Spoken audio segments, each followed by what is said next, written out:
खारी शंकरपाळी आज मी तुम्हाला ही रेसिपी बनवून दाखवणार आहे। त्यासाठी इथे घेतलेला आहे मी 8 वाटी मैदा। आता मैदा ह्या मैद्याच्या चाळणीने चाळून घेतलेला आहे आणि इथे बारीक 0 नंबरचा रवा मी 1.5 वाटी घेत आहे। हे सुद्धा मी मैद्याच्या चाळणीने चाळून घ्यायचं आहे। हे पहा, 1 चमचा जिरे घालून घ्यायचा आहे, अर्धा चमचा ओवा घालून घ्यायचा आहे आणि 1 चमचा काळी मिरी घालून घ्यायची आहे। खूप बारीक करायचं नाही, अर्धवट कुटून घ्यायचं आहे आपल्याला, फक्त अर्धवट कुटून घ्यायचं आहे। अशा प्रकारे कुटून घेतलेले आपण मसाले त्याच्यावरती मी घालून घेते। मीठ जास्त घालण्याचं कारण म्हणजे आपल्याला खारी शंकरपाळी करायची आहे, म्हणजे ती थोडीशी नमकीन लागली पाहिजे, त्यासाठी मी थोडंसं जास्त मीठ घातलेलं आहे। म्हणजे इथे मी 2 चमचे मीठ घालून घेतलेलं आहे। अर्धी वाटी तेल गरम करून घेतलेलं आहे आणि हे पूर्ण घालून घ्यायचं आहे आणि घातल्यानंतर लगेच असं मिक्स करून घ्यायचं आहे।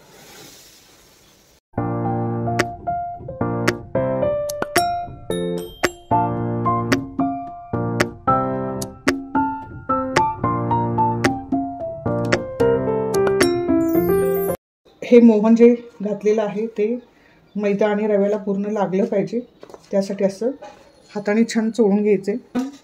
चोळून झाल्यानंतर आपण थोडं थोडं पाणी घालून हे कणिक थोडंसं मळून घ्यायचं आहे। आता मी थोडं थोडं पाणी घालून हे कणिक मळून घेते।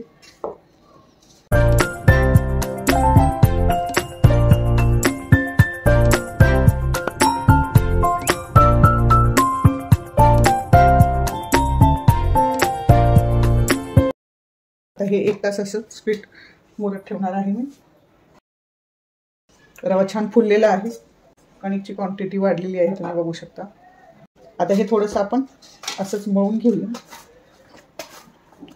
थोडा वेळ मळून घ्यायचं आहे। मी असं हे मळून घेतले। चला आता आपण लाटायला घेऊया। आता इथे मी पोळपीठ लाटणं घेतलेलं आहे, त्यातला थोडासा गोळा काढून घ्यायचा आहे, मैद्यामध्ये बुडवून घ्या आणि छान पातळ पोळी लाटायची आहे।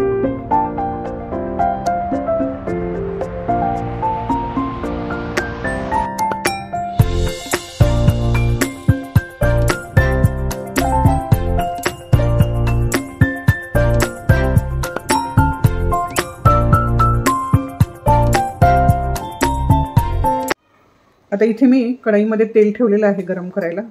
आता आपलं तेल गरम झाले की नाही आपण बघूया। तेल आपलं गरम झाले की नाही बघूया। पटकन वरती आलेलं आहे, याचा अर्थ आपलं तेल छान गरम झालेलं आहे।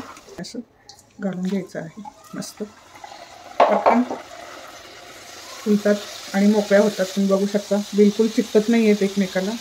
तेल पण आपलं छान गरम झालेलं आहे। गॅसची फ्लेम मी मीडियमच ठेवलेली आहे, हाय नाही ठेवलेली। वा, खूपच सुंदर, तुम्ही बघू शकता। आणि फुगतात, त्या रवा घातल्यामुळे छान फुगतात आणि कुरकुरीत होतात थंड झाल्यानंतर। वा, मस्त। हे पहा, मस्त, अतिशय सुंदर आणि पांढर शुभ्र होत आहेत। शंकरपाळी अतिशय सुंदर झालेली आहे, मस्त।